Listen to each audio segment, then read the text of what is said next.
Weil Einstein hat ja gesagt, man kann das Problem nicht aus der gleichen Sicht lösen, wie es entstanden ist. Und viele sind ja in ihrem Problem gefangen in dem Sinn, mit all ihren Ansichten, die sie jetzt in dem Thema haben. Und viele kommen gar nicht auf die Idee, dass ja siehst, irgendwo eine Ursache muss gesetzt werden und die Ursache ist oft also wird im Denken gesetzt und dann erlebt man das und man reagiert dann eigentlich auf das Erlebte und reproduziert dann eigentlich schon wieder seine Zukunft.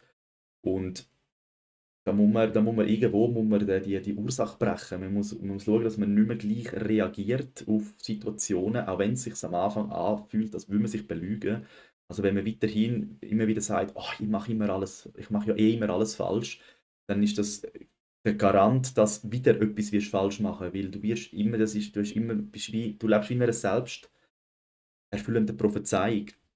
Das, was du annimmst, das, was du das Gefühl hast, dass es ist, das wirst du wieder erleben. Und wenn du das Gefühl hast, dass du immer die Scheissarbeit musst machen beim Arbeiten, dann wirst du immer wieder die Scheissarbeit müssen machen, weil du hast das selber für dich entschieden. Und da ist die Schwierigkeit, dass wenn man Scheissarbeit hat, sich nicht schon wieder sagen, siehst, ich habe schon wieder die Scheissarbeit, weil das darauf reagieren tut eigentlich schon wieder die nächste Scheissarbeit in Gang setzen. Und das ist echt die Schwierigkeit, da merke ich ja bei mir, dass man aufhört, ein Ereignis zu werten anhand, wie man es schon mal erlebt hat. Und das macht der Mensch, oder? Er erlebt etwas also irgendetwas, das ihn verletzt hat oder was auch immer. Und dann geht er schon mal davon aus, dass das vielleicht wieder wird sein. Und er hat dann immer die Bestätigung gesehen, habe ich es doch gewusst. Aber man setzt sich das wirklich selber.